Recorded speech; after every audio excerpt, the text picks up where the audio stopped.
This is a telescope that I just received today, and it's a Sky-Watcher Heritage-100. Is a Maxitov Newtonian. No, sorry, it's a Newtonian and a Dobsonian mount. I bought it mainly for the mount of it, but I know that it's a very wide-angle telescope, and I can use it also. Let's just open it and see. Okay, this is the box opened. As you can see, the telescope is this.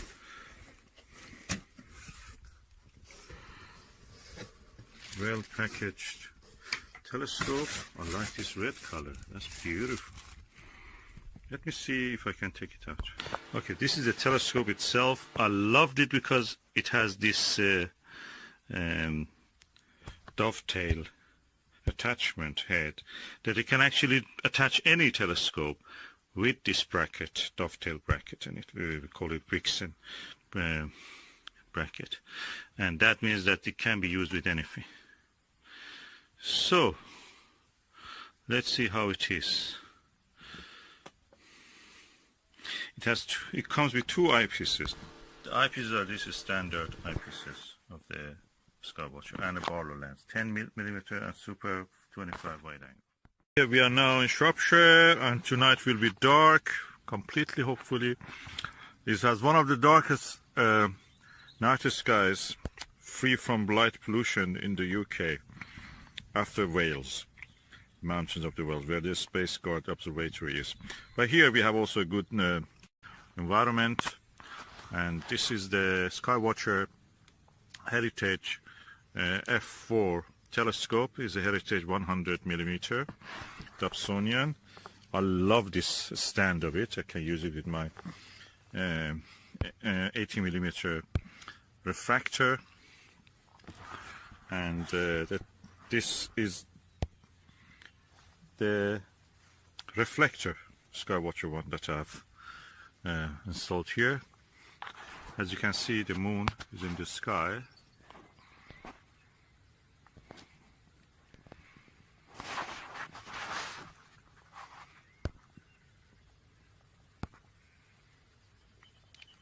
So, and we are looking forward to see the moon. I can look at the moon with this 40mm Windowsill eyepiece.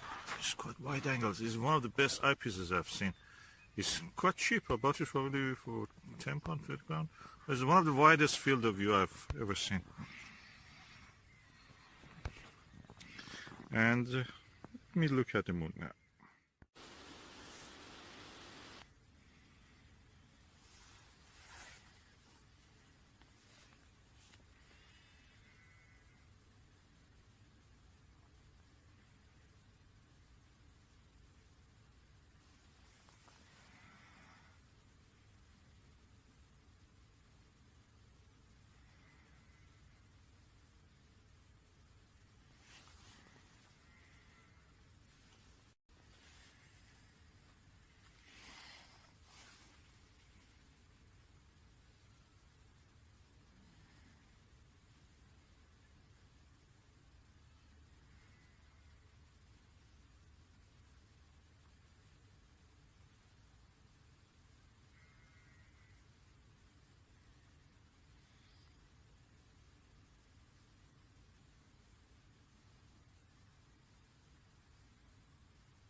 Okay, I'm now using also the Skywatcher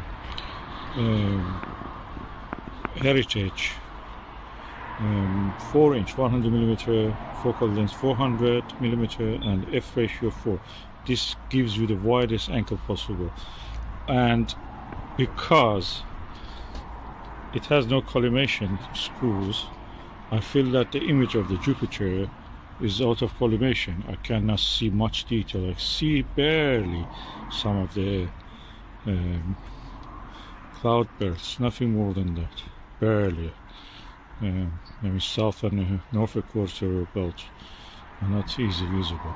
I wish it could be collimatable. Even the little Gilbert that I had as a kid was, you could collimate it. This one you cannot collimate it.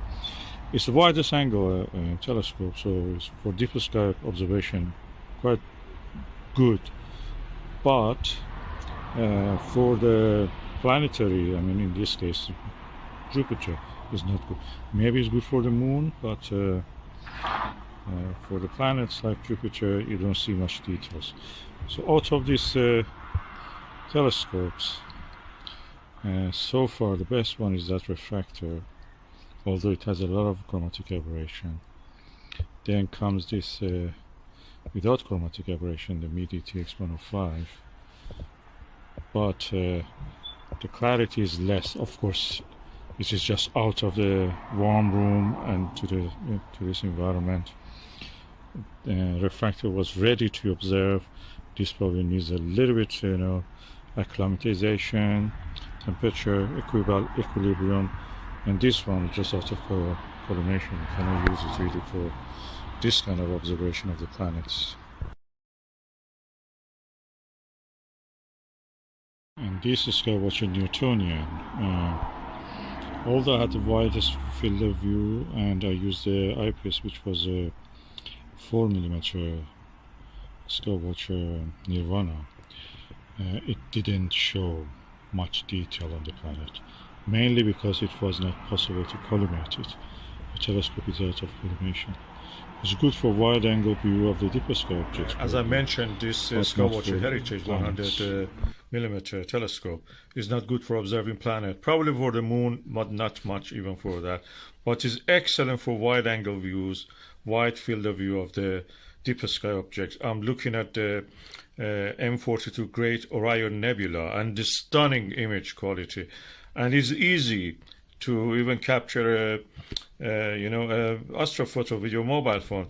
I'm using just a Skywatcher 25mm Super MA eyepiece. This came with this telescope on its own, on a small Dobsonian mount. They come. That's excellent.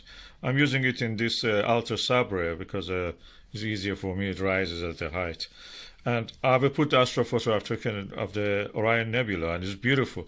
The actual image, when you see it, is stunning. Okay, this is astrophoto I took with this eyepiece and this telescope, and it's stunning. As you can see at the margin of it, we have some. The mirror is spherical; it's not parabolic, so you can see some, coma at the corners.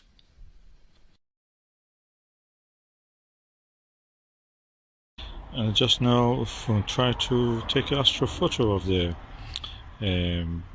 M45, the Pleiades. The star cluster, famous star cluster. It was really nice, and I was able actually to take the whole cluster. It's really wide angle, really excellent in that sense. I have tried it with a lot of telescopes. None of them showed this as good as this one. The really wide angle view of this telescope. This telescope reminds me of the Astroscan 2000. That is also 4-inch, 4.5-inch. This is easier, it's cheaper, it's available. The Astroscan is not available, and you cannot get it unless it's second-hand. It's not easy to get it. This telescope is excellent for deeper sky. I recommend it for that purpose. For the planetary, probably you should get a little refractor, 80mm or 100mm. 4-inch will be enough. Okay, you have bought a lovely, beautiful Skywatcher Heritage-100mm telescope. Beautiful colors. I wish they had this color for the refractors, a little golden or something like that.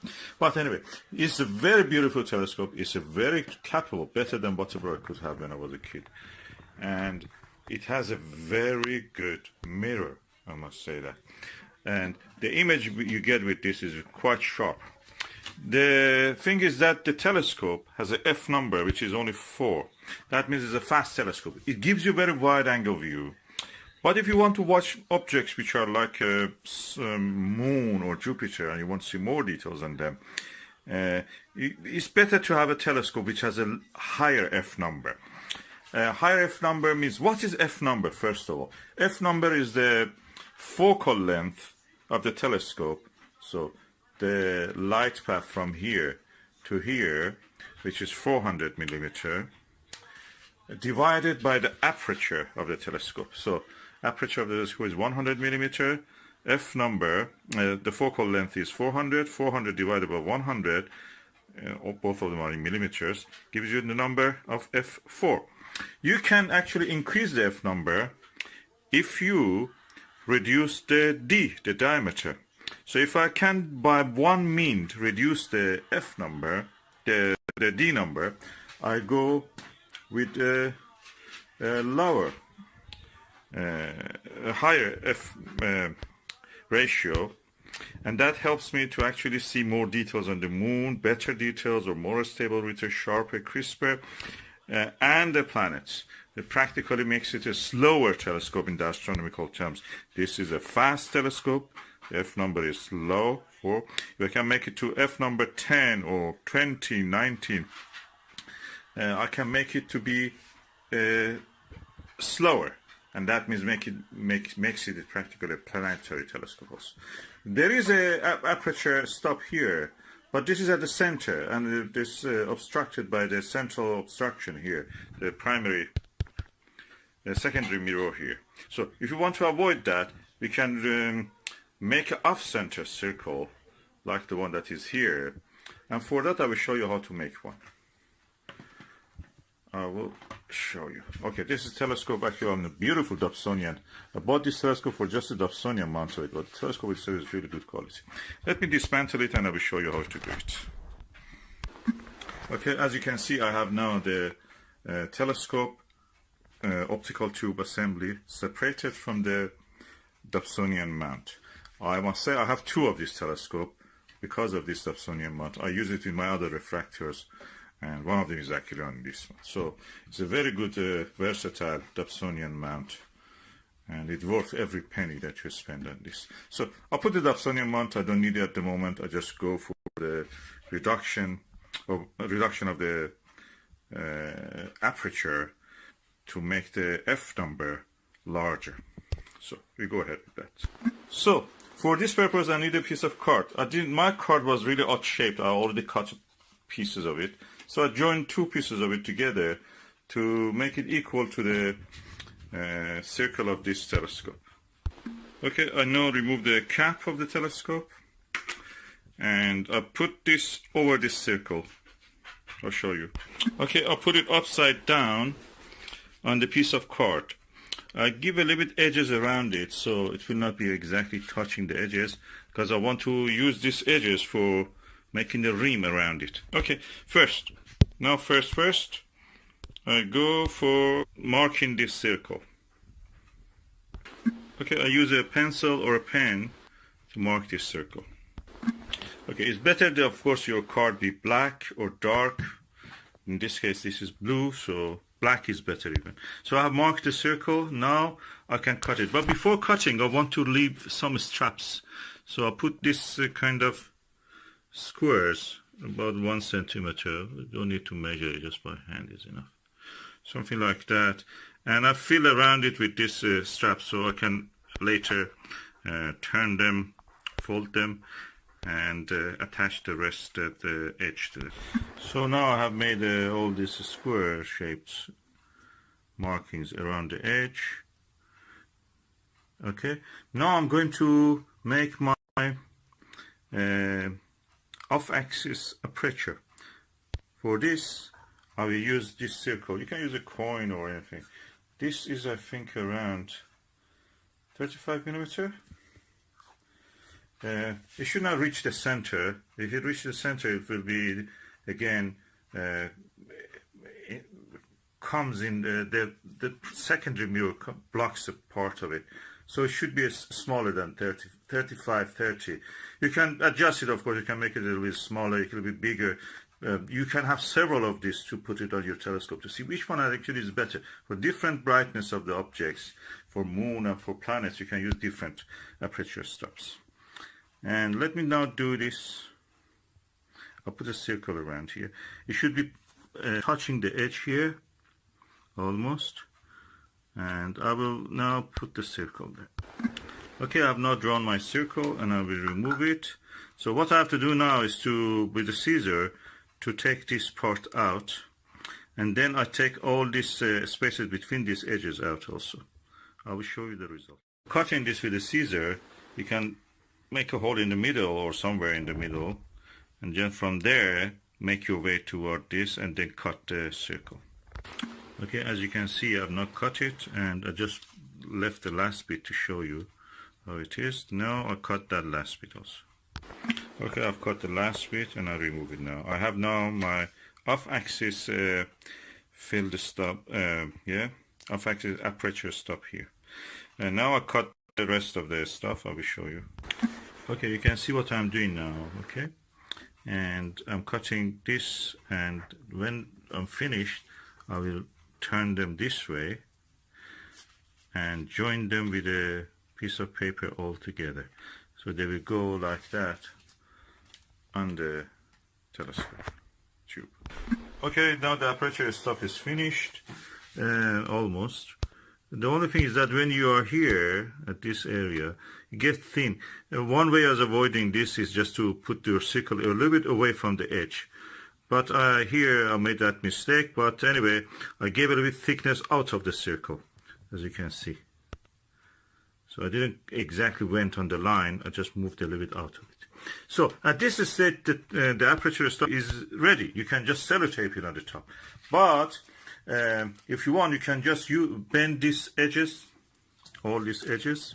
I will show you. Okay, you can bend all the edges as I've shown here, and join them with a strip of this cardboard. I've run out of it, so if you have one for yourself, a little bit left, you can do it. You can do it with a different color material. It doesn't need to be the same color. And then what you will do, you put it like that on your telescope.